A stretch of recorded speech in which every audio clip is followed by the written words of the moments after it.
Magic.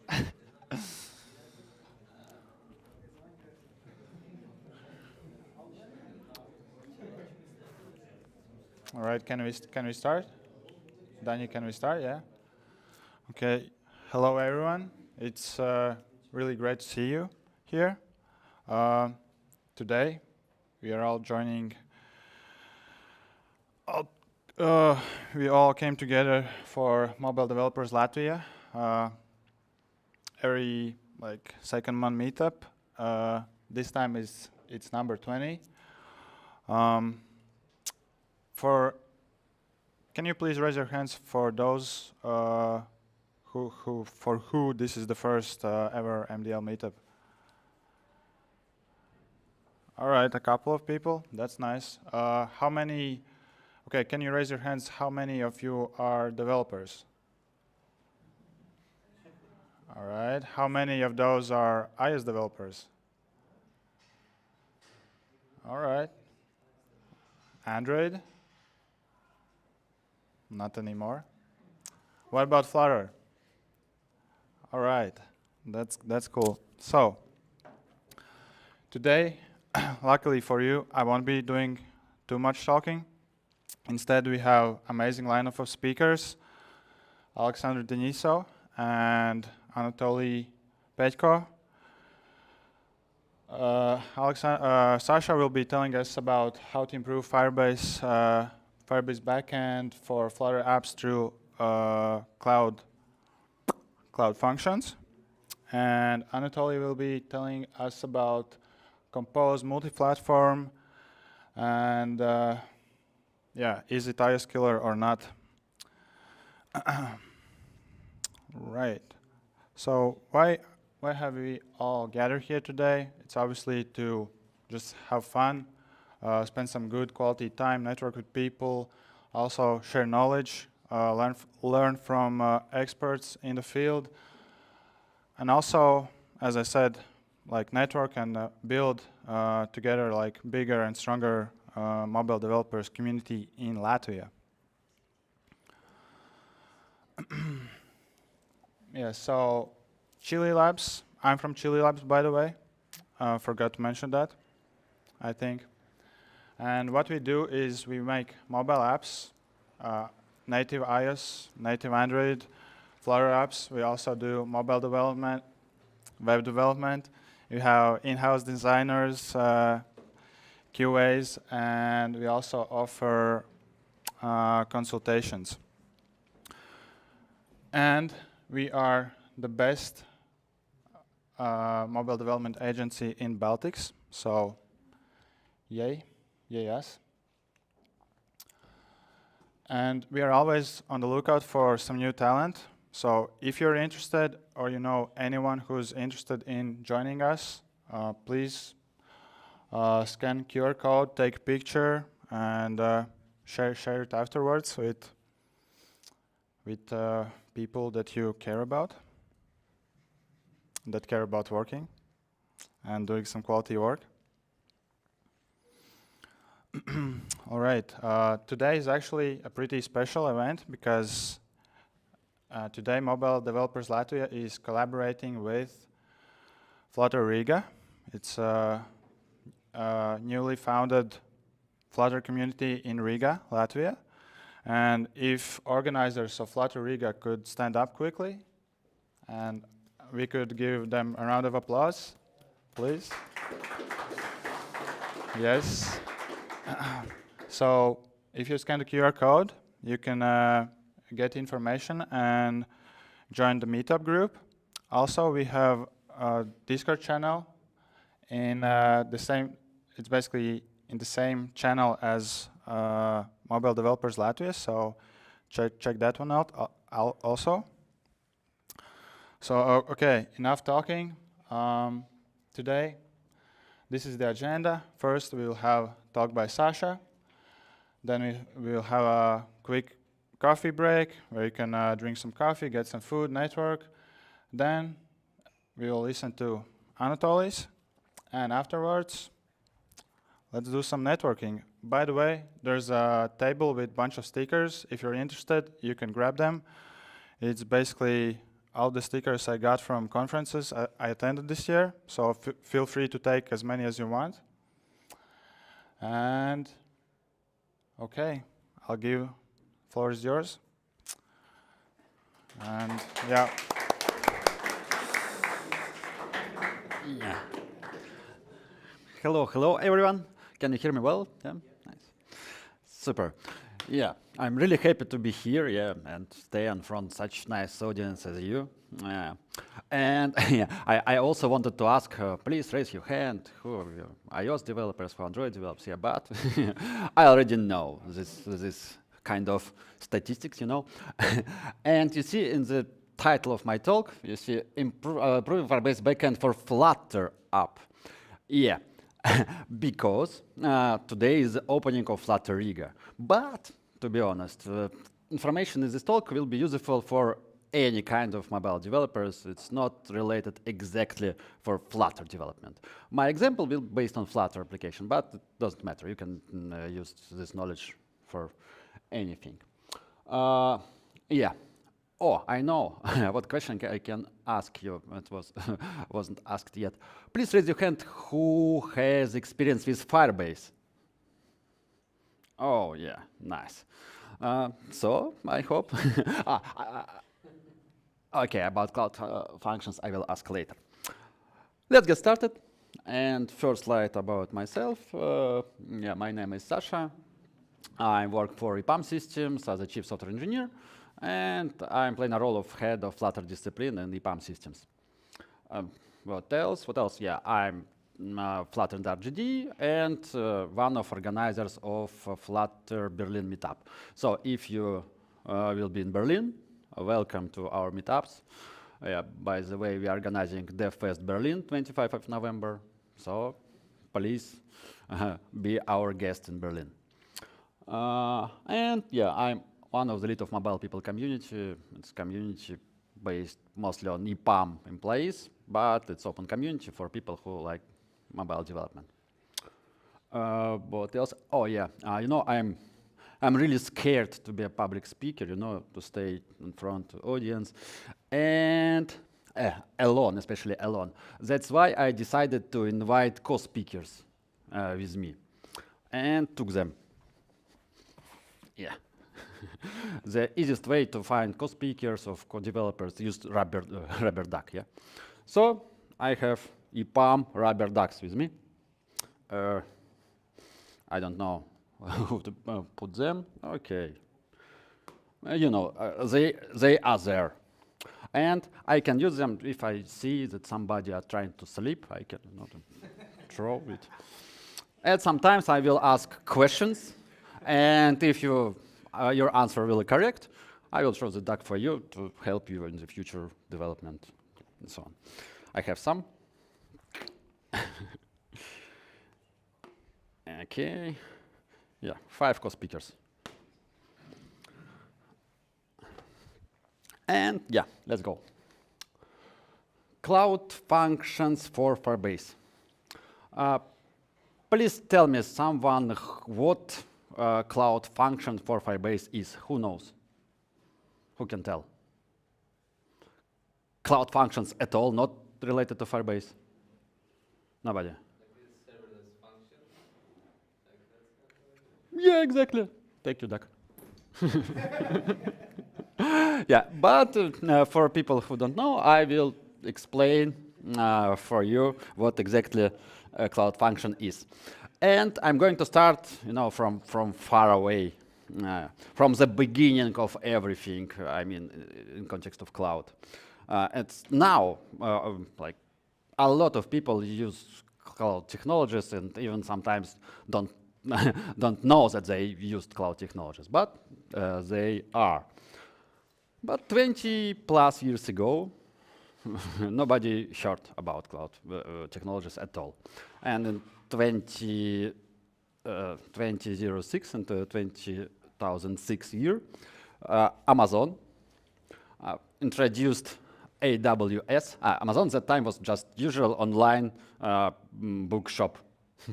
And they introduced AWS and started to, started to provide cloud services. But after Amazon, Microsoft announced Azure, then Google announced Google Cloud Platform, and then a lot of different companies created own cloud platforms and started to be cloud providers. But what exactly cloud service is? There is what's the name? Like US Institute of Statistics. I don't exactly remember the name of institute, but they provided the 5 characteristics of cloud service to recognize that this is exactly cloud service. 5 of them, all of them are there. It's on-demand self-service. It means that consumer can get this service without any interaction with any human. It's broad network access. This service should be provided by network, by internet. Resource pooling service can be pooled and provided to many consumers in different time, different consumers, and at the same time, that's a lot of options. Rapid elastically is really important point that service can be elastically scaled or realized depending on demand. If you need, you have service. If you don't need, you don't use it. And measured service, service can be measured to exactly understand which amount of resources you exactly use. And except these characteristics, cloud services started to evolution, evolution, yeah. And I will try to explain you this evolution, yeah. So first, the first type of cloud service was IaaS, infrastructure as a service. All kind of services proposed to consumer different level abstractions, different level of responsibilities, and yeah, this is the difference between these types. And infrastructure as a service, provider provide to consumer hardware, kind of computing resources, computing capabilities, networking, storage, whatever, and virtualization. And operation system itself can be scaled and consumer deployed whatever he wants or she to this level of abstraction, operation systems. And everything upper, it's just installed in this operation systems. The next level of abstraction is container as a service. In this type of cloud service, operation system provided by provider, and container is scaled. Consumer can deploy exactly container or many containers to operation systems. Who it was? Yeah, and container itself scaled depending on demand. The next level is product as a service. In this type, provider provides a lot of many more the layers, container, runtime, and consumer deployed exactly application, and application scaled or released and so on. And the top of evolution, function as a service.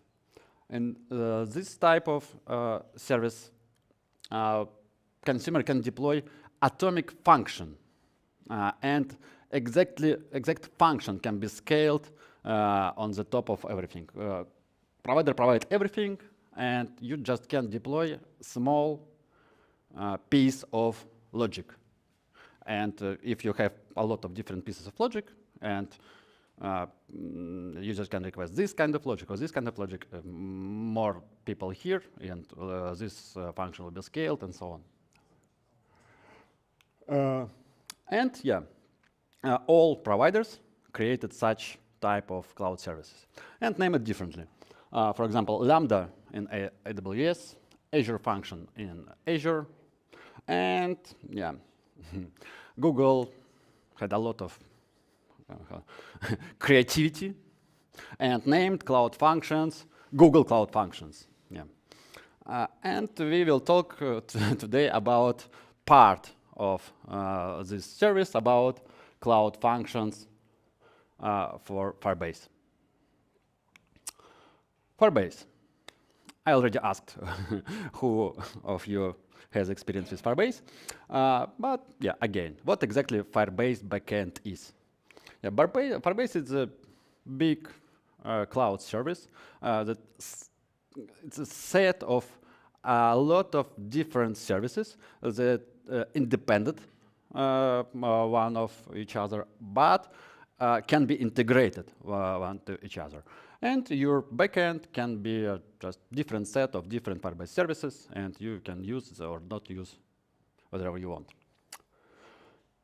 If you try to compare traditional approach to mobile, or doesn't really matter mobile or not mobile client, just client-server approach.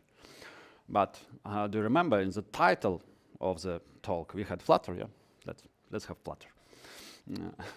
But yeah, we have client app that using HTTP API or not HTTP, to be honest, but on the image HTTP, connect to server, and server just connect SDK with database, storage, third-party services, whatever.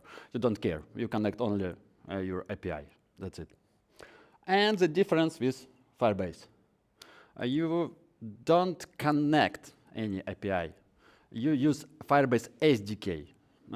And SDK itself connected to Firebase, to different Firebase services. It can be a lot of, SDK, Software Development Kit. It means you not use just network. You just connect library with SDK and just call methods. And methods do whatever you need, or they need. All of you need, all of us. So, and to describe more easy what we can do with such backend, how we can improve it, we need to have real example. I didn't have real example to this talk, so I decided to create it fast. But I just checked my GitHub and found one of examples that I created for different thing. It's small application with movies. I often use it for different talks. It's just a simple application with catalog of movies, and if you tap to movie, it's open details of movie, and you can watch trailer of this movie. That's it. All resources I stored in assets, but I use this application to demonstrate how Flutter can work with TV platforms, that you can use it on mobile, on on tablet, on browsers, and TV platforms itself. But today we are talking not about TV platforms, and I took only web and mobile parts to demonstrate. And let's change no backend application to Firebase backend application. What should we do? We need to add database. We can move all data about movies to Firebase Firestore. Who tell me what is this Firebase Firestore? They want duck.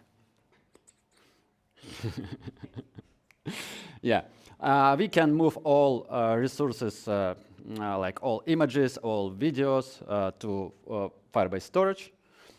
And what else? Usually, if we have backend and many users, we need to have authentication system just to recognize who exactly spent your resources. And let's add Firebase authentication to authenticate users. So let's imagine that we are coding now. Yeah, done. We changed no backend to Firebase backend application. I did a fork of my repository, and in this fork, branch, sorry. Branch, and in this branch, I made all changes to have Firebase backend. Okay, authentication. I used this library, Firebase UI AUF 1.7.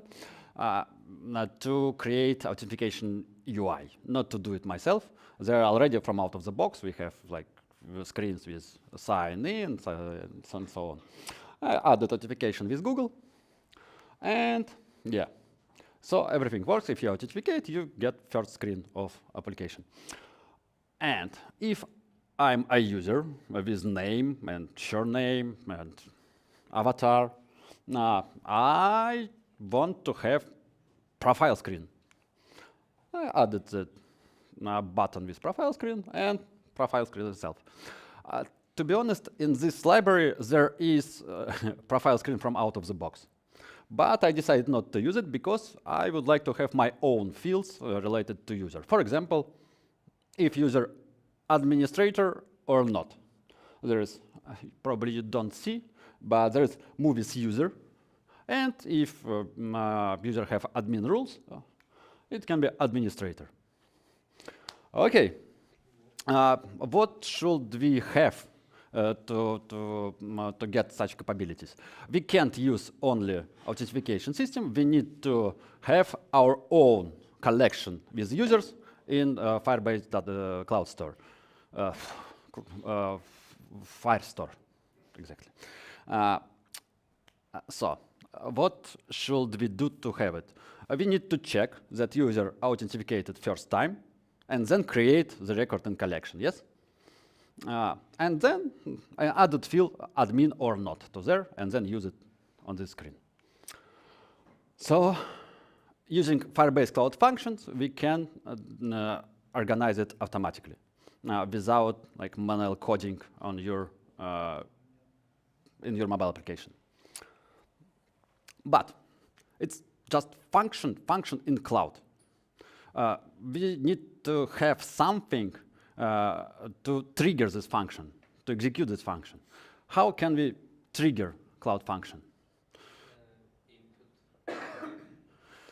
Sorry, didn't get. In Azure, you do it with the input binding.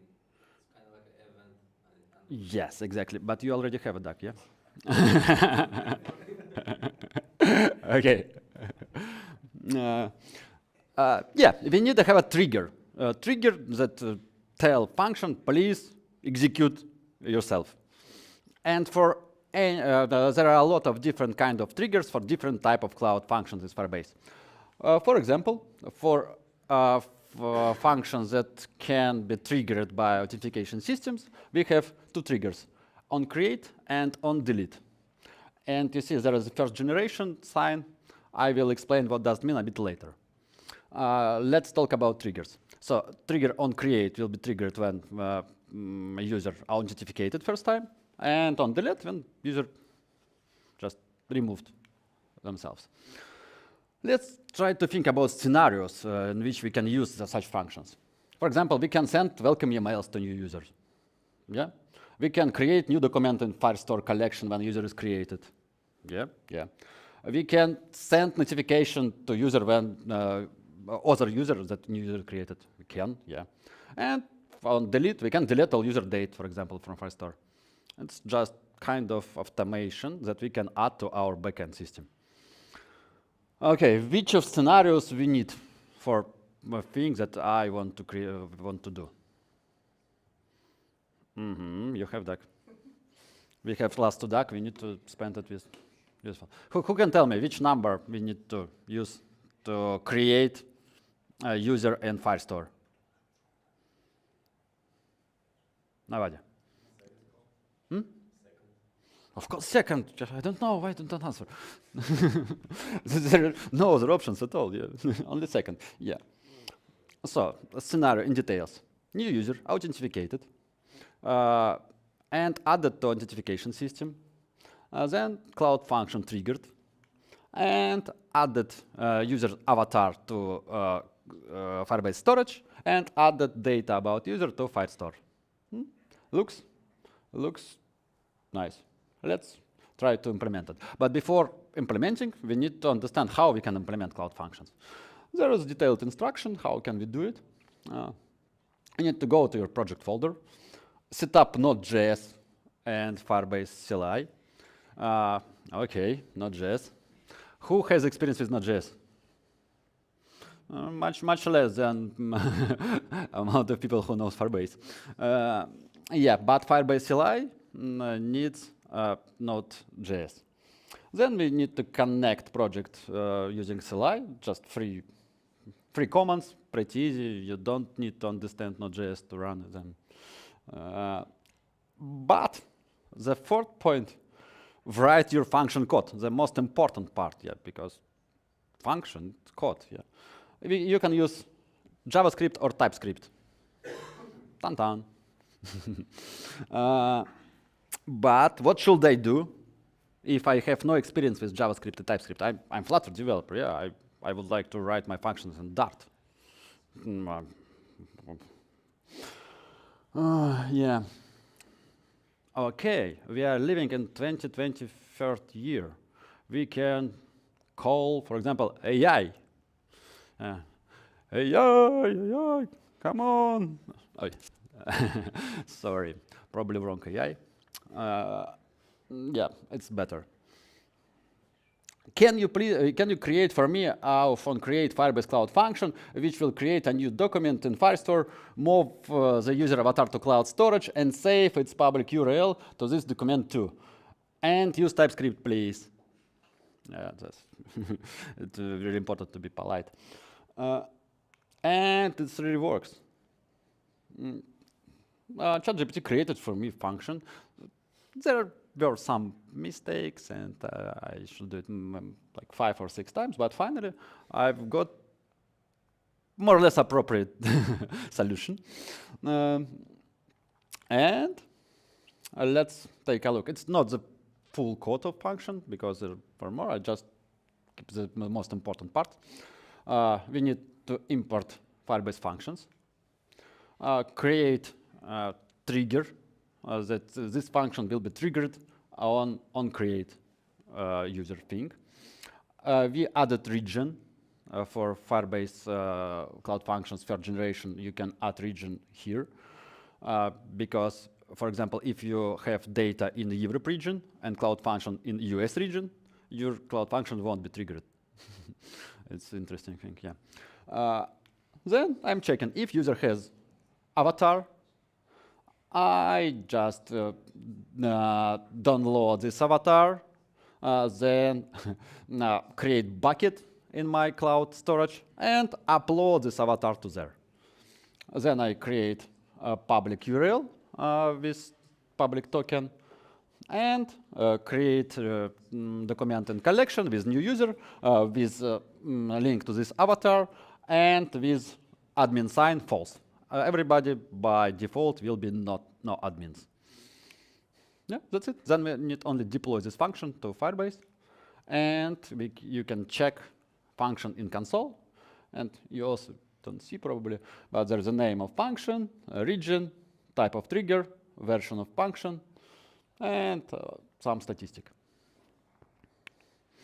So let's try to authenticate, and new collection is there, not only movies collection, but also users collections, and we have the first user with public avatar. Yeah, and we need only change admin from false to true to get admin rights. Yeah, and okay, I am administrator, yeah. But if I'm administrator, I need to have administrator capabilities, yeah? Because yeah, everybody can watch movies. What should I have in case of capabilities? Let's add capability to add content to Firebase. If I'm administrator, I can add new movies, for example. And new button that will be available only if you're administrator. So, and one more screen where I can add new movies, just names, synopsis, metadata, rating, adding video, and thumbnail image. Okay, what I wanted to say here. Yeah, we need to have a scenario how we can improve this process. For example, image that you upload from your mobile phone usually have a big size. And we, for example, can automatically reduce the size, not have a big traffic to your application. Let's check triggers that we have for storage uploading. Not only uploading, storage work for Cloud Functions. There are on finalize, on delete, on archive, and on metadata update first generation, and on object finalized, object deleted, object archived, and on metadata updated for second generation. Looks like very similar, yeah? The question is, what is the purpose? Why do we need two generations of functions with this almost the same triggers? Let's try to figure that out. Till the beginning of 2023, there were no second generation. It's a new feature of Firebase. And second generation of Cloud Functions work a little bit different way and use different technologies than first generation. The second generation use other kind of registry and other request timeout, concurrency, traffic splitting. Why? Why it's so different? Oh yeah, and one more thing. Cloud Function of second generation support not only JavaScript and TypeScript, but also Python. Who knows Python? Yeah, my opinion was the same. Strange choice. Why Python? Mobile developers, usually less amount of mobile developers knows Python than TypeScript and JavaScript. But yeah, it is as it is. They decided to add Python first. And why? What was changed? Because under the hood of second generation of Cloud Functions is Cloud Run. Who knows what Cloud Run is? Any idea? Yeah, it's function of, I would say, Google Cloud Platform, but it was integrated to Firebase too. It's a service that gives you opportunity to upload one container, your container, a Docker container to your Firebase. And it's kind of CAS, container as a service, but injected into Firebase. And for example, if you heard about this, how to say, not services, frameworks, Serverpod, Dartfrog, who tried to write backend using this on Dart? You only, yeah? It's a framework that gives you opportunity to write backend code using Dart. But to execute this backend, you need to use Cloud Run to upload your container to cloud. Without Cloud Run, nothing will work. Okay, sorry? Yeah, it's Dartfrog and Serverpod, both it's two competitors. Both of them provide almost the same capabilities to use Dart language to write backend code. Yeah, this slide is because we are talking about Cloud Function, not about Cloud Run. For Cloud Run, we can create another talk, next meetup, or next meetup. Let's come back to our scenario and our application. What can we do with such triggers, with such functions? We can do image processing, notification. Let's go deeper. Image processing. For example, we can add watermark to uploaded image, or we can reduce the size of image. Yeah, we can. What can we do? Image processing. For example, we can check what we have on image. For example, if there's something inappropriate, like bad image, for example, or it's related to data validation and sanitation. It's everything a bit mixed. Notification. We can notify users that data was uploaded or deleted or metadata changed. We can check data that everything is good. We can back up. For example, we upload new image. Old image can be backed up in this case. Organize different access control. A lot of scenarios.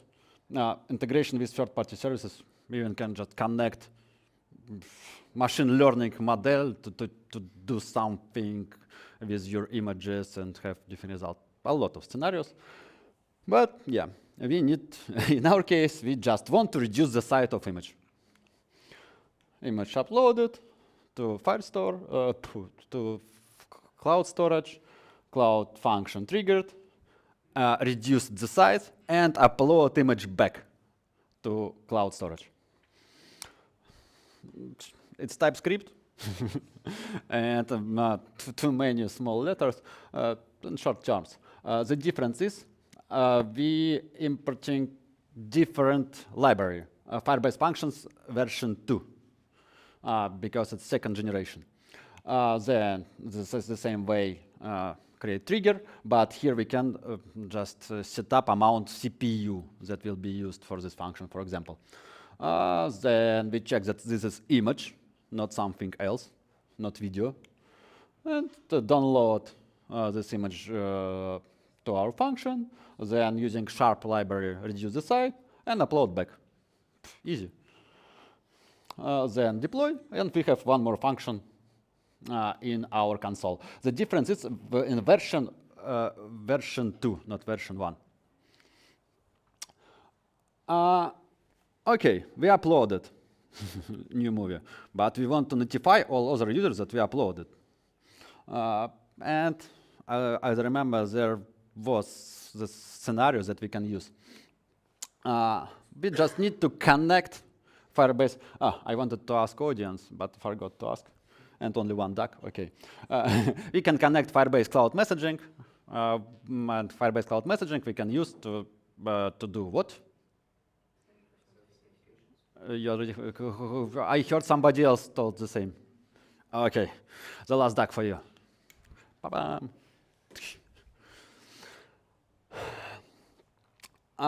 So, Firestore triggers almost the same. That storage triggers create, update, delete, write. Document created, updated, deleted, written. Scenarios also almost the same. So we just need to use notifications, not validation, not processing. Document added to Firestore, function triggered, and send notifications. The code of function is very simple again. Yeah, import function. On previous screen there were not enough space to show this this capability. To set region for version 2, we can do it globally and using specific method for this. Then we create triggers for exact collection. So it will be triggered only if movie will be uploaded, not user, not something else, because movies ID. And what we do here? We create messaging and send message. Check send message here. Yes, there we create message, there we send message. So only thing that we need to do, we need to set up push notifications on for your application. So you need to add Firebase Cloud Messaging library and blah, blah, blah, as usual. And your backend will send these notifications. Okay, function deployed. Let's add Barbie movie. So there is Barbie, description of Barbie, and notification of Barbie. Who has any idea what I forgot here?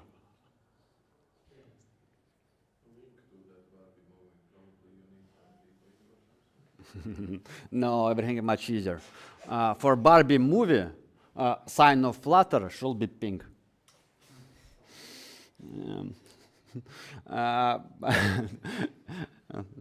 Yeah, to be honest, about your, there is nothing about your, because I upload video and image and upload them to to cloud storage in my SDK.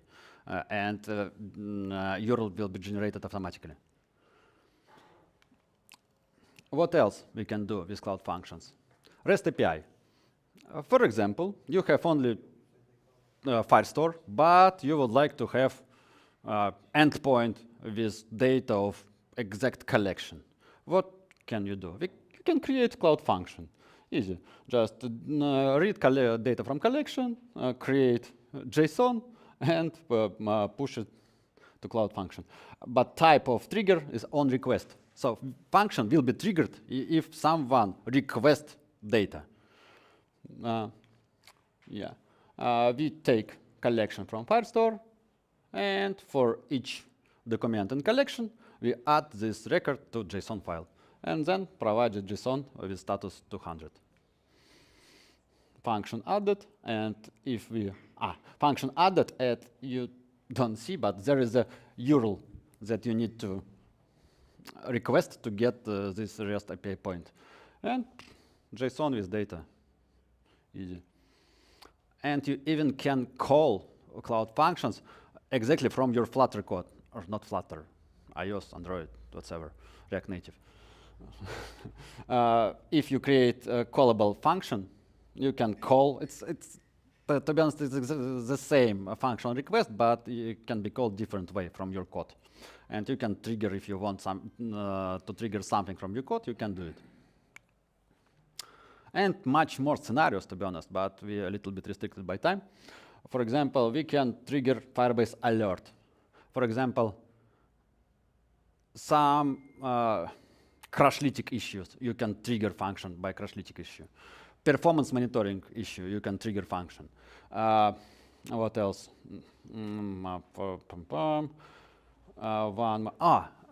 Distribution. You can trigger function if your application distributed to store. You also can trigger something, some logic. Blocking auth triggers. You can trigger function not after a new user authenticated, but before. You can check, do you want to see this user in your application or not? And if not, okay, no, go away. Analytics, you can trigger by any analytic event. Remote config. I remember it was a talk about how to use remote config with Flutter. You can trigger Cloud Function by remote config. Test lab, pops up, yeah, a lot of different things. And the last but not least, event arc. If anybody knows what does mean event arc, it's also cloud service. And to be honest, this service also under the hood of working Firebase Cloud Function Generation 2. But this service gives you opportunity to create your own event. And you can trigger function by event you created yourself. For example, for Firebase extensions, if somebody knows what it is. Yeah, you can create extension and specific trigger for your extension, trigger your function. But this is not all. This image is about cloud functions in full Google Cloud. And as you can see, Firebase Cloud Functions are only a small part of generic approach of Cloud Functions. And you can use in your Cloud Functions almost any services from Google Cloud, not only from Firebase. Okay, let's take a look and open Google Cloud Console. And if you open it, you will see your functions that you created for Firebase, because it's a part of cloud too. And it's interesting, there is a button, create function. Probably we can create functions without installing Node.js. Just push the button and try. And you see, there are much more languages. Go, Java, Node.js, wow. Interesting. Let's try to create function using Java, because I used to be a Java developer. And okay, it was long time ago, but let's try. And finally, it was function about REST API to get the collection. I created it in Java, but result much more longer than with Node.js. And Maven dependencies is, who has Java experience with backend? No? Yeah. Yeah. I decided that Java Cloud Function is not for me. Node.js is more okay. And there is a list of supported languages if you try to create Cloud Functions in Google Cloud, not in Firebase. Node.js, Python, Go, Java, .NET, Ruby, PHP. But not Dart. Why? Really, come on. PHP.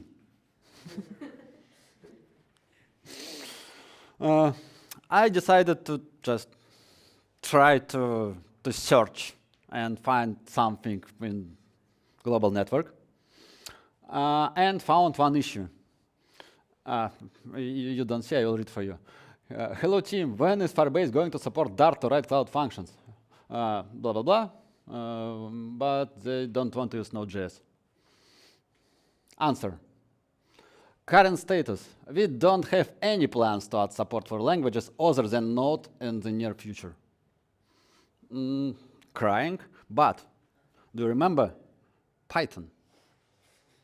Python is not Node. And then I took a look to the data, 2019, and generation 2 created in the beginning on 2023. Okay, probably there is a chance that we will have, because Cloud Run. For Cloud Run, doesn't matter with runtime of which language is there. Why just not to take and don't create cloud functions with Dart? And to be honest, there is already opportunity to have cloud functions with Dart, but not with Firebase. There is functions framework, and finally you need to upload yourself to Cloud Run. Also kind of competitor for server pod and Dart Frog. But to be honest, it's not the first time I presented this talk. The first time was on the Flutter Firebase Festival.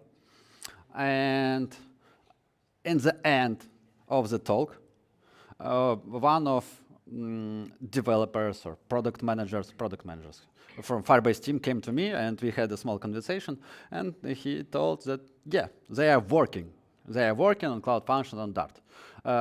He couldn't tell me when should we expect this functionality, but we can expect. So the future is bright,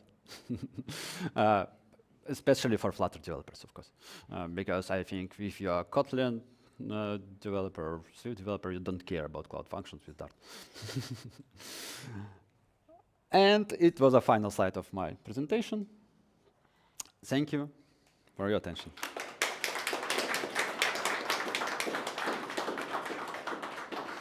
By the way, there is a QR code to my Twitter. Don't hesitate, just follow me. All right, if you have any questions, please raise your hand, and Lilian will give you a microphone for our online audience and recording. So don't be shy, please. Yeah, unfortunately, I have no more ducks. But I have more in office, so you can come to my next talk somewhere.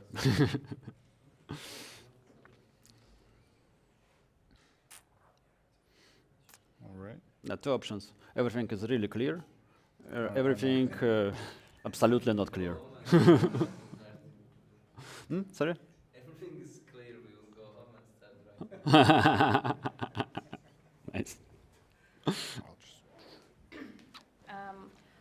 Are there any plans to deprecate the first generation cloud functions, or will they be there indefinitely and they will be just working in parallel with the second generation? It's a good questions, but probably not to the right person to ask it. But I can do kind of prediction. If they have such plan, not in the nearest future, because a lot of products that already in cloud use this generation. And you can't automatically transform generation 1 to generation 2 because it's two different, absolutely different approaches. Why generation 1 can be written only on TypeScript and JavaScript? Because Firebase itself written on Node.js. And the first generation function just injected in code and called directly by code of Firebase. And second generation, absolutely different approach, Cloud Run. And third generation based on PubSub functionality, second on event arc. Absolutely, it's impossible to automatically transform them. And so if they just, okay, we remove them, a lot of product will stop working. But In long perspective, probably they will, but it should be a long period of time to notify users that you should transform all your function to generation 2, because, for example, authentication of cloud function for authentication even don't have generation 2 yet. They told me that they are working on it, but didn't finish. So everything in progress, I think. At least couple of years we have. Yeah, we have a couple of years for generation 3 with support for Dart function. First, we need to wait Dart. And then I will happy to rewrite everything.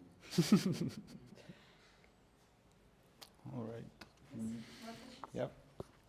Let me get here, actually. What about using Firebase not only for mobile, as a mobile backend, but also using it as a linking chain for the project when you have not only mobile apps, but also a web app? Is it convenient? What you think about it? Yeah, for web it's work fine. And it's not even all. I know about experiments to use Firebase on desktop with Flutter. Because Flutter, for people who don't know, Flutter supports 6 platforms: iOS, Android, web, and desktop. Web, macOS, Linux, and Windows. And you can reuse your code base to desktop. And I know about experiments to get data from Firebase for Windows application, for example. It's impossible if you implement Windows application natively, if I can name it such way. But if you use Flutter, you theoretically can use Firebase on desktop. And yeah, from Firebase perspective, it doesn't matter. It's just SDKs that connected to your service.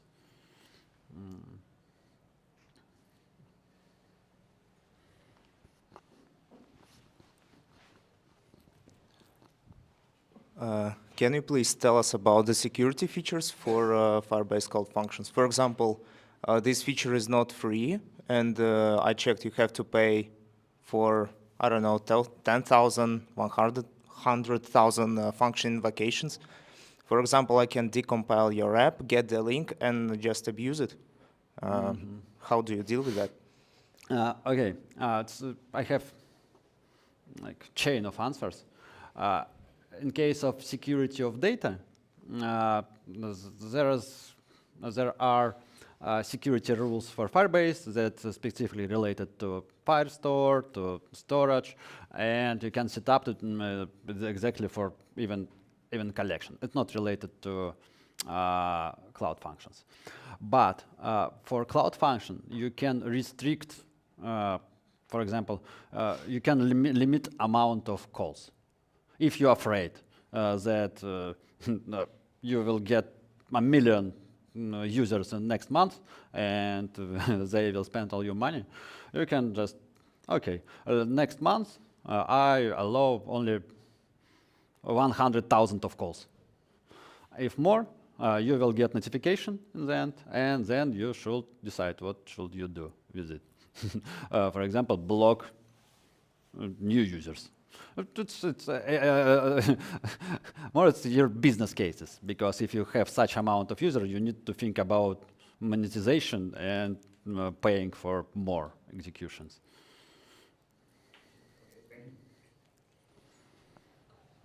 All right. I guess that's it for the questions. Yeah, but by the way, I'm still here. If you have more questions, you always can find me then on coffee break, I don't know, afterwards. And Twitter, finally, yeah. Yeah, so let's give it up one more time for Sasha. Best of the best.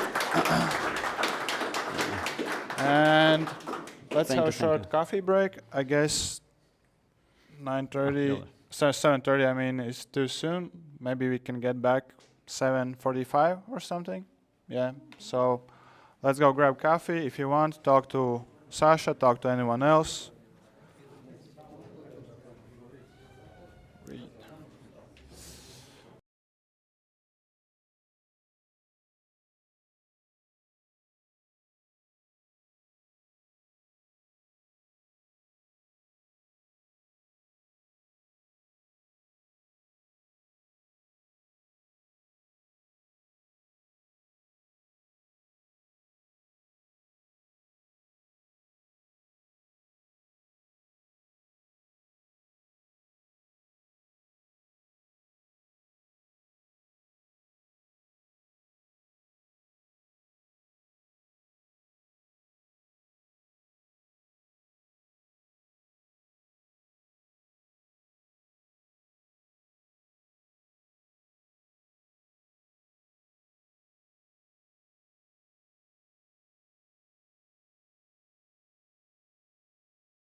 All right. I hope you enjoyed food and coffee and some networking, because now it's time for our second speaker.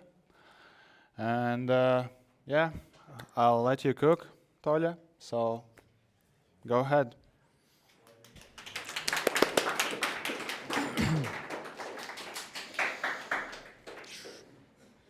Okay, so welcome fellow developers and the others. An exciting journey into multi-platform world awaits, and this time it's not even about Flutter. Honestly, I'm tired of Flutter, and I'm gonna introduce you to the most promising Flutter alternative, which is, as you can see, Compose multi-platform. And a small disclaimer, when I say Compose, I mean the Compose multi-platform plus Kotlin multi-platform, because Compose multi-platform do not exist outside of KMP. And yeah, that's me.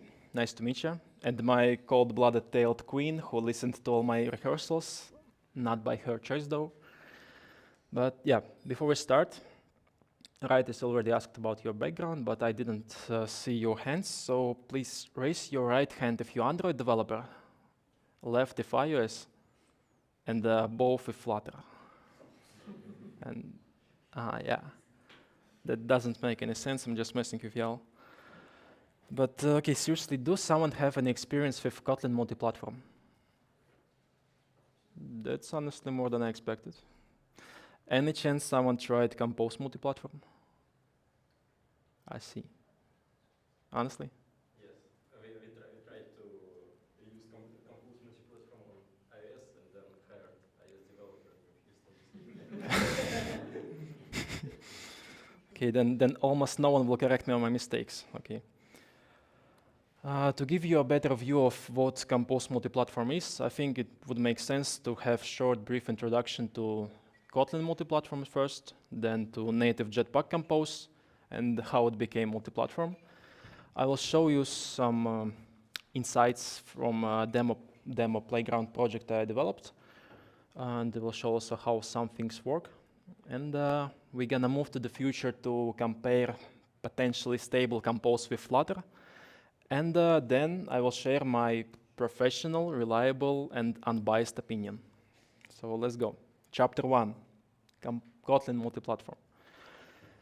I bet you were in situations when Android and iOS teams are working on the same feature with the same logic, but eventually they end up with different issues, different bugs, and sometimes even logic doesn't work same way.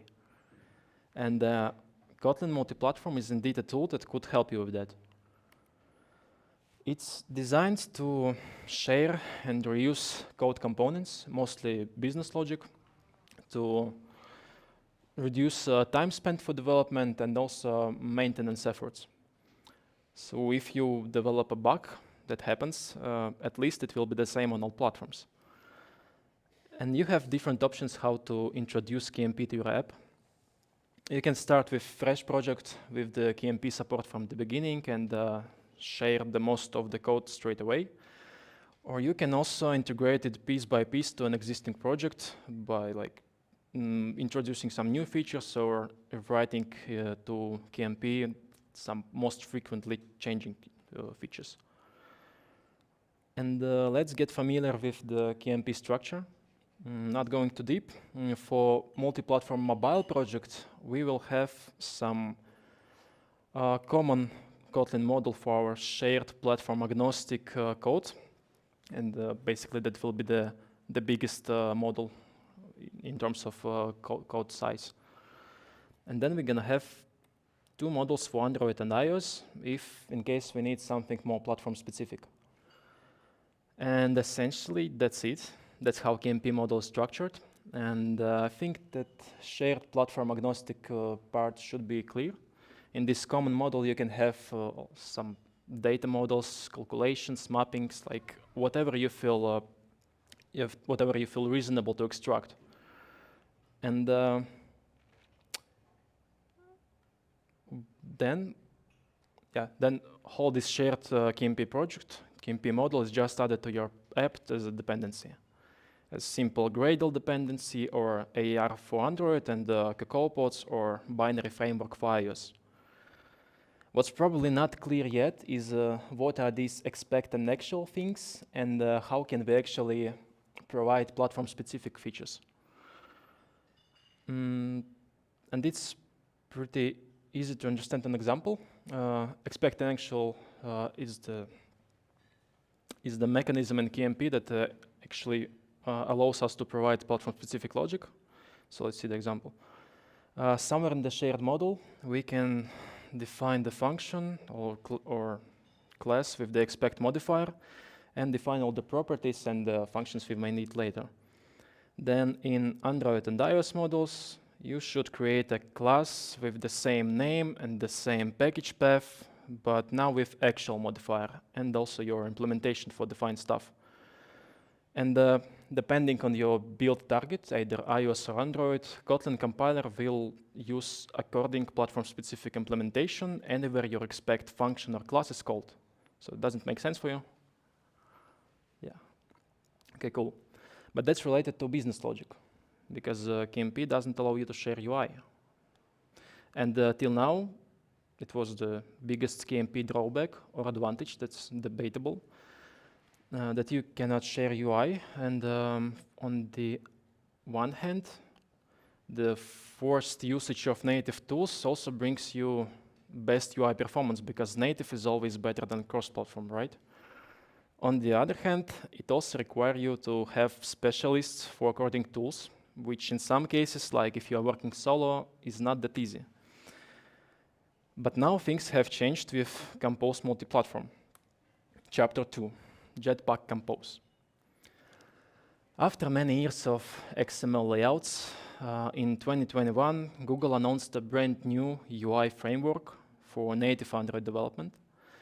And although first versions were lacking some features, sometimes also stability, but it definitely was something refreshing after XML views with a lot of legacy stuff, with some features be working only since some certain API levels, and all the styles and themes resources, meh.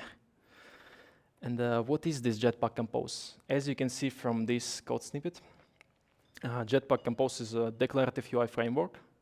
It allows you to write UI with much less code comparing to classic views approach. It's intuitive. You don't even need to learn whole documentation to start. Just understanding some basic concepts of framework and having common sense is enough. Like when you need some column container to stack your views or text field, we have such components and they won't called the same way. You need buttons, we have field, outlined, text, icon buttons, like which one you need, you can choose any. And same thing with modifiers that you can apply to any composable. Like you want to change backgrounds, shape, make something clickable or something, anything else. You will find suitable modifier. Or you can also create your own, because Compose also provides like wide customization options, different animations, and also it solves mentioned issues of legacy views with legacy and the API's limitations. Since it's relatively new framework still, Google is making sure that everything you need will work on the most Android versions you may want to support.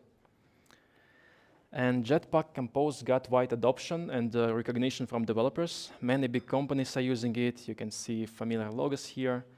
And at the same time, the demand for cross-platform solutions was also growing.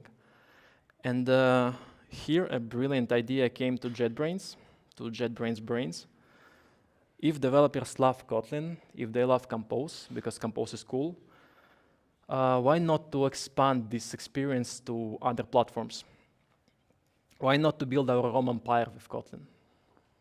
Yeah, I guess that's how Compose Multiplatform was born in JetBrains family. And we are moving to the next chapter, which is Compose Multiplatform already. And as I already mentioned, Jetpack Compose is a native Android tool. But if you will check Jetpack repository, you will notice one thing. Actually, I will show you. You will notice one interesting thing, and maybe someone already can see it, if you can even see what's said there. What? Okay, that's the project structure, package structure. It looks exactly like Kotlin multi-platform model structure, right? So you could say that Google is interested in Kotlin multi-platform. Google is developing JetBrains, potentially targeting many platforms. And JetBrains have their fork of Google's Compose, where they are just making sure that everything works smooth and on all supported platforms. And now we have full, you can say, native support for Android, as it uses Jetpack Compose, stable Compose version for desktop, experimental support for web, and what's most important for us today is that this year in May, JetBrains announced alpha support for iOS, and it's still an alpha. There are a lot of work ahead, but we can already use it. So now when Compose can fill the UI gap KMP had, you can fill the full Kotlin multi-platform experience, and your code base now can consist of more than 90% of Kotlin, which should sound exciting. It obviously depending on your project's complexity and how much you rely on platform-specific stuff. And as you can see, you still can access and combine your composable with native views, with native UI kits, Swift UI, and some Jetpack Compose APIs that are not available in shared common model directly because they are bound to some Android logic. And it's also worth mentioning how do Compose render UI on non-Android platforms. You may know Skia from Flutter, the C++ graphic library. And in Kotlin, we have something called Skiko, which is basically Skia, but wrapped in some Kotlin interface for convenience. And it is utilized to render the UI on iOS, macOS, web, and all the other platforms besides Android. And then Compose just takes care of UI description and logic. So maybe we have some known issues already, and we definitely do, because as I mentioned, iOS support is just an alpha. So that means you should not expect it to be the production ready and stable just yet. First of all, sadly, there is no official support for unified lifecycle and managing and navigation yet. You can find third-party libraries which solves this, but having a reliable official tool would be much better than counting on some library which support might be suspended eventually. Then currently, there are some difficulties with resources. We don't have built-in cross-platform localization mechanism. Also, I encountered different strange issues with vector drawables not being displayed, which probably were related to vector size, complexity, and stuff like that. But anyway, resource management should be improved, but open source enthusiasts have a solution for that as well. You can find libraries for images sharing and localization.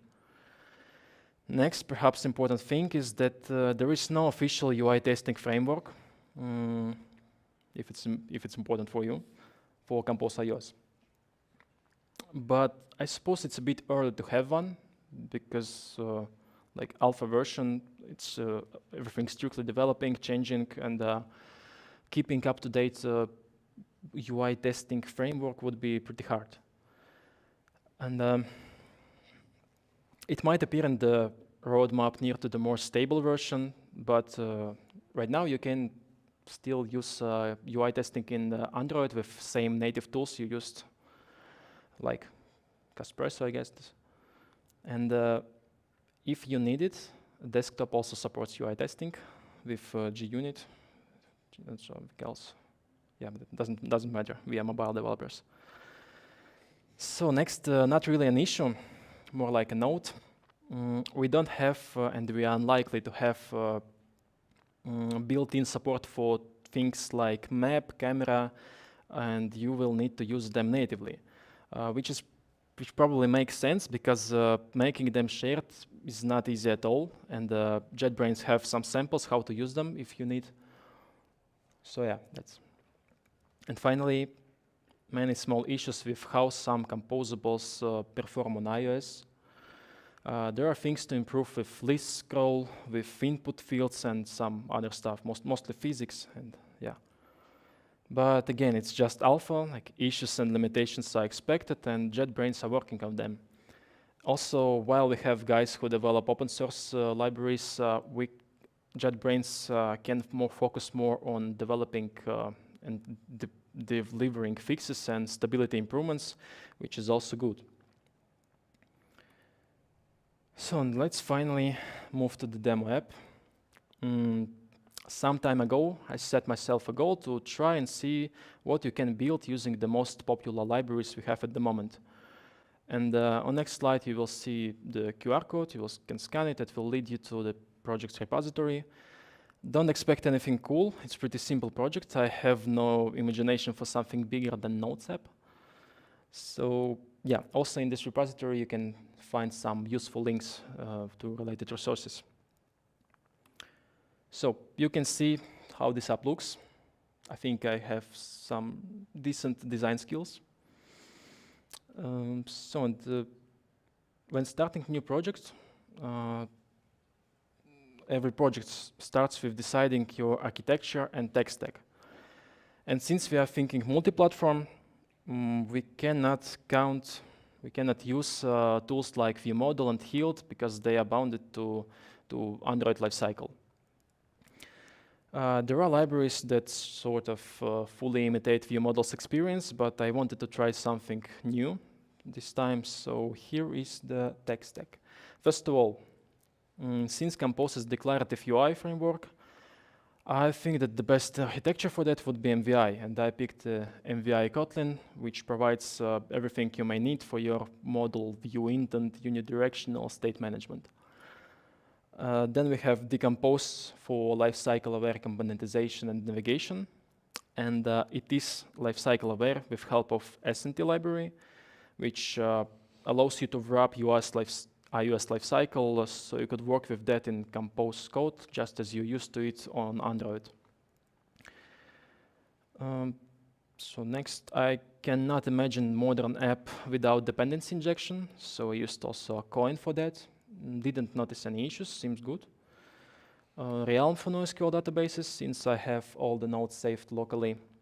Same thing, works perfect. Setup is simple, no complaints.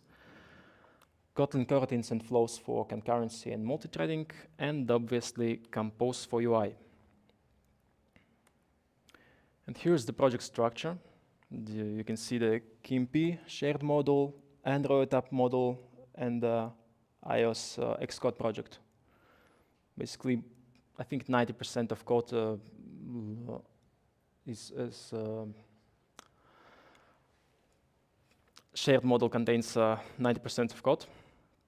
And the Android app and iOS project is basically the entry point to application for each platform.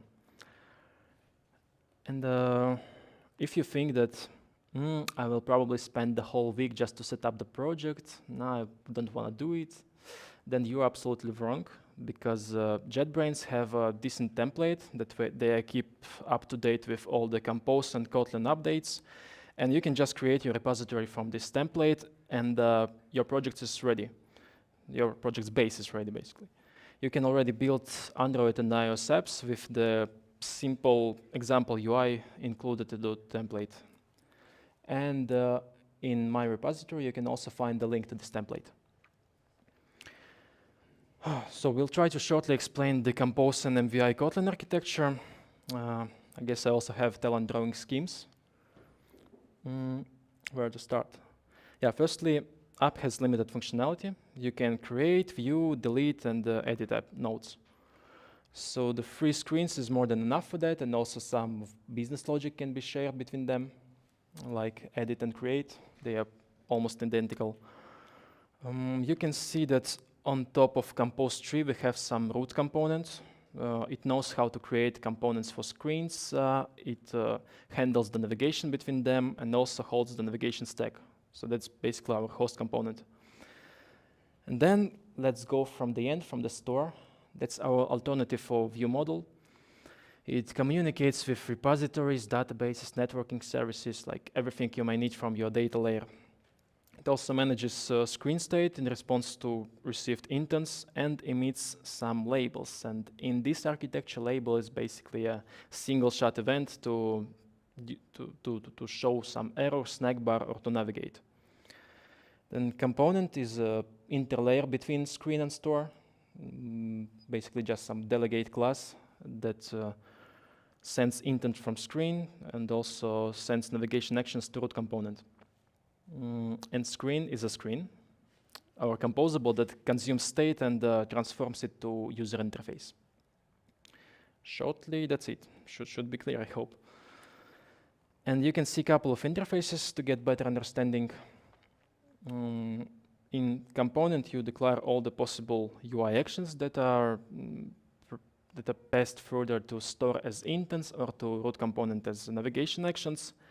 And store keeps the state. It declares possible intents and labels. Also performs all the actions with data. For example, when you write note, you want to save it. Then by pressing the save button, screen triggers on create note method of component. Then it emits according intent to store. Store takes current title and body from state. It creates note entity, saves it to database, and returns back the label. So in screen we know that note was created. We can inform user about that, or we can just close the screen, which happens in my case. All right. We did some architecture. It's time to launch the app. And after launching, you will remember that we have system bars, and they are different on Android and iOS. And when developing seamless edge-to-edge applications, you should respect your safe area. And at the moment, Compose does not provide you unified solution to do it from one place for all platforms, so we got to do it natively. For Android, it's pretty simple. In our activity, we just tell the system that we want to enable edge-to-edge mode, and using Jetpack Compose modifier, we can, with one command, apply the system paddings to our content. By the way, this main view here is our main composable from the shared code, so you can call them straight from your Android app model, which is obvious since it's included as dependency. You can access everything what's public. And for iOS, I believe you can find different solution, but I found this one. You simply call this modifier to ignore the safe area, so we're gonna manage it ourselves. And using geometry reader, we can receive the safe area offsets, and then just pass it to the shared code and apply them as a simple padding modifier. But that's a pretty simple example. Paddings are applied just to the most top of Compose tree, and for more advantage usage, you can pass offsets from both platforms to common code, and there you can create some composition local provider that will provide these values everywhere inside your tree, so you can use them everywhere you need, which is more advanced than just applying them at the top. Okay, then, wanna see some platform-specific magic? I will show it anyway. In the application, I have an option to delete node, and it's a good practice to ask for confirmation from user for such destructive actions. And I thought, why not use native dialogues for that? And it turned to be pretty easy. We can use our already familiar expect actual mechanism. So in the shared common module, I created this expect function with all the parameters that might be needed for dialog. And in my screen, I have a simple logic that just shows the dialog after a delete button is clicked. Then you can see, can you see the code? Okay, then just enjoy the video. Code is available on GitHub. Then in shared Android module, I have actual function implementation that uses native Jetpack Compose alert dialog, and it looks pretty native, you can see. It also reuses the same color scheme from the app. So there is nothing really complicated for Android developer. Everything is pretty familiar. And for iOS, I used UIKit alert controller, and it looks exactly like native iOS alert. Here it is. Doesn't fit my design system, but I guess that's fine. And the cool thing here is that you don't even need to go to Xcode to write something in Swift. Yeah, that's bad thing. Because inside your iOS common model, you can access all the UI kit stuff, all the UI kit features from the Kotlin code, which is pretty exciting, isn't it? But due to lack of documentation, I had to figure out myself how to actually show this alert.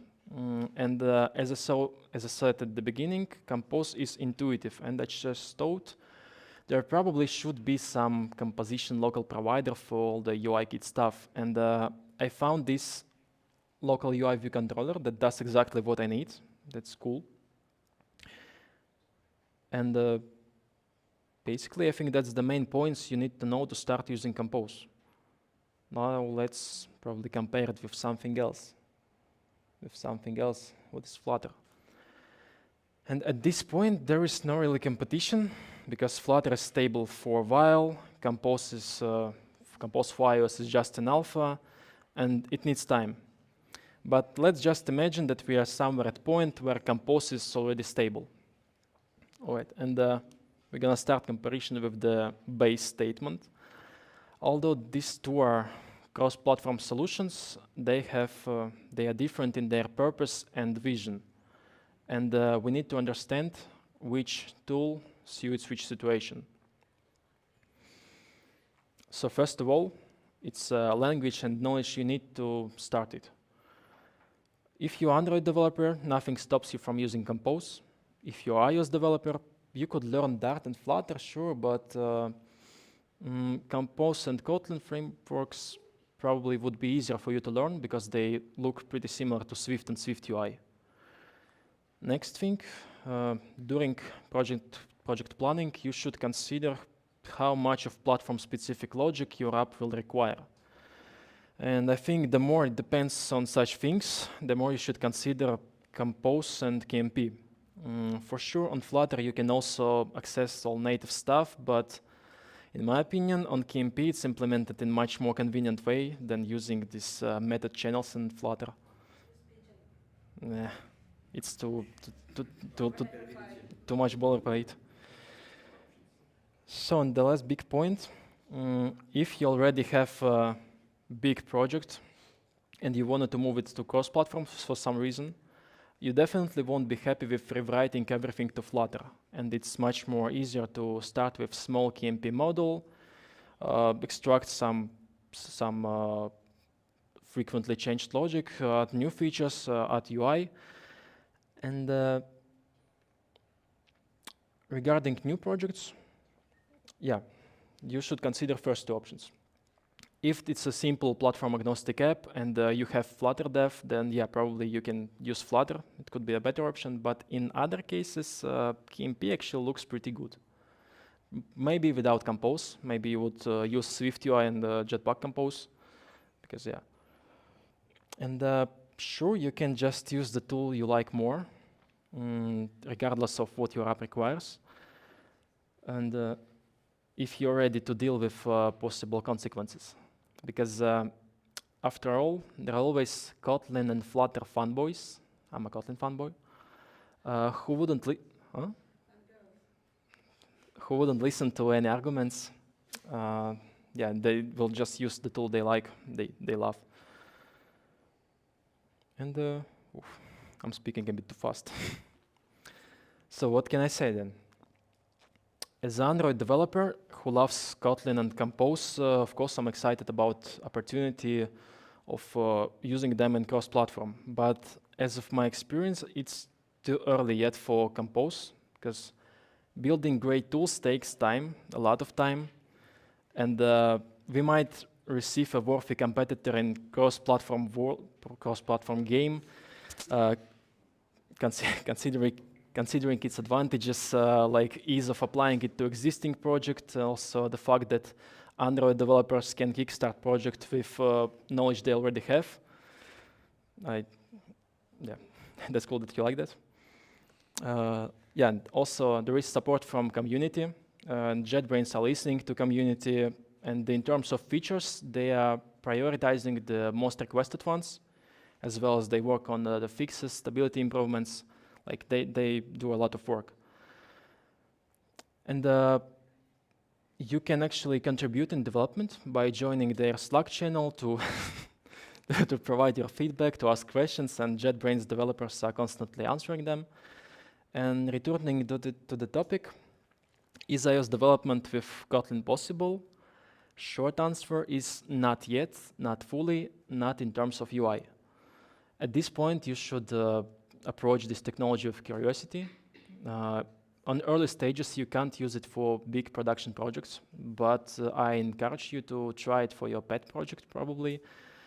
Because trying new things, new tools is always a good thing, and you never know which technology will be mainstream tomorrow. And even though earlier I said that each tool has its own purpose, deeply inside, a fanboy, Kotlin fanboy, wants KMP and Compose to eventually overcome Flutter, but yeah, we will see. And yeah, I guess that's all I wanted to share today. Thanks for your attention. I hope ignited your curiosity and desire to try KMP and Compose. And I'm open for your questions, and I also would like to hear your opinion.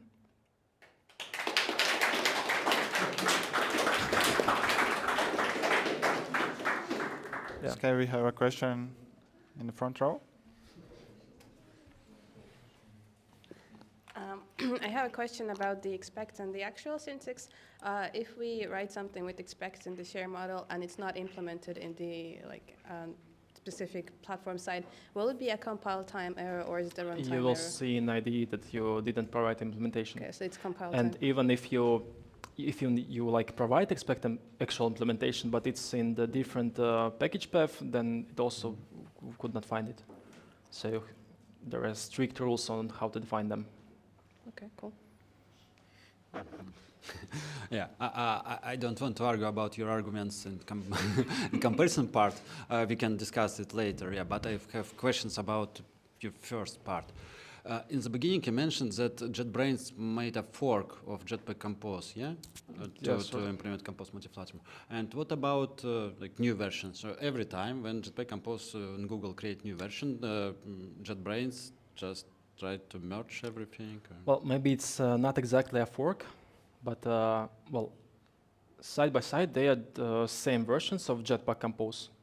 So yeah, basically, Jetpack Compose, again, it's a native tool. And JetBrains have a repository of JetBrains Compose, which supports more platforms. When you use the latest version of JetBrains Compose, then you can expect that on Android implementation and all the APIs that are available for many platforms will be probably the latest from Jetpack Compose. Probably you can check the Gradle depend. No, I'm not sure. Actually, I didn't ask myself this question, so yeah, it's interesting how it works. Yeah, because obviously that Google just work on Jetpack Compose, and JetBrains need to be just in consistency with it, and how they organize this consistency. Yeah. Well, still with forks you can keep up to date your code as well. Like, I'm not sure about the conflicts. If you, yeah, but if I got it. JetBrains do not work on Jetpack Compose itself. They work on supporting many other platforms. So when you have new features in Jetpack Compose, you can rebase it, whatever. You can keep up to date your fork because you're working on outside of that. You just use this. So yeah, basically this should not be a problem. No, they actually don't care about version. Jetpack Compose got new version, and they got new version Jetpack Compose and reuse. But some functionality, yeah, it's a part of my second question. As a Flutter developer, I expect that I have like the same kind of, how to say, part of code that will be just rendered on iOS and Android. And I really thought that Compose for iOS it will work the way we will take code for Jetpack Compose, just execute this code on iOS and get the same UI. But in your example, I thought that the code of UI are completely different for iOS and for Android. You mean Because it's alpha version, or it's always will be such. in which example? In the dialogues? When you explain safe area. So in your shared model, you have three more models: the common, Android, and iOS. And in common, you have only platform agnostic stuff and APIs. In Android, you can access some additional Jetpack Compose APIs and stuff. In iOS model, you have all the reflection to UI kit and some additional APIs as well. Was that? Something went wrong. So yeah, iOS Yeah. Compose is just linked to Swift UI components. No, I mean, how Skiko work, as I remember, yeah, it transforms Compose code to the UI kit. To UI kit, not Swift UI. No, not Swift UI. Swift UI you can use additionally, but under the hood it works with UI kit, yeah. And if iOS decided to deprecate How? UI kit? I don't know, it's Apple, you know. They can do everything. Well, Apple do not like officially support, they do nothing for that. It's just like exists and works on iOS. But I don't think they can like block them, do they? Yeah. Okay. Yeah. Thank you so much. And the last question, but yeah, it's what about accessibility support? But if it's use UI kit, yeah, it should be from proposed from UI kit, yeah. I was not thinking about accessibility. You got me. But yeah, but yeah. because I really thought that it works something also with painting on Actually, canvas, but if you use UI kit, it should be took from UI kit. I recalled actually that in latest Compose version, Multiplatform 1.5 something, they were working, they added a lot of stuff for accessibility. Yeah, I didn't try it, but they have it. Not sure how it works. Okay, thank you. So anyone else? What advices? Yeah, thank you. What advices could you give people who wants to migrate to Compose from XML? To Jetpack Compose, you mean, probably? Yes. Just do it. There should not be advice, it's just common sense. And another question, it's about backward compatibility. How is it for older versions? I mean, like how Compose works on early Android versions, right? Yes. It works. Yeah, Google was initially developing it the way it would be supported on like wide amount of versions. But do you really need to target that old versions? Don't know, but just Well, want to ask. theoretically, yeah, if you would need, Jetpack will work. Thank you. More questions? All right, if that's it, let's give it up one more time for Anatolijs. All right, I actually, guys, prepared some gifts for you. Personally, from me, and Chile, of course. So thank you for coming. Sasha, come on up.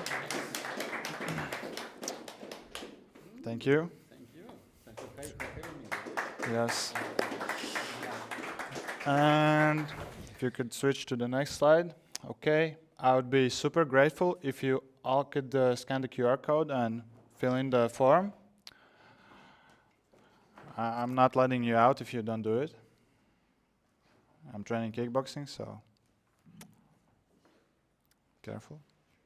Don't try me.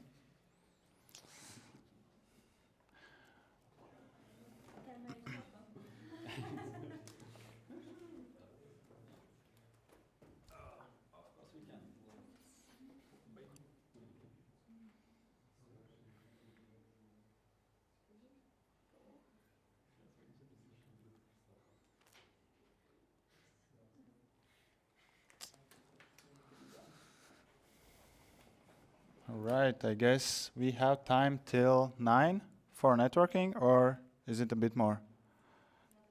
No, just till 9. Okay.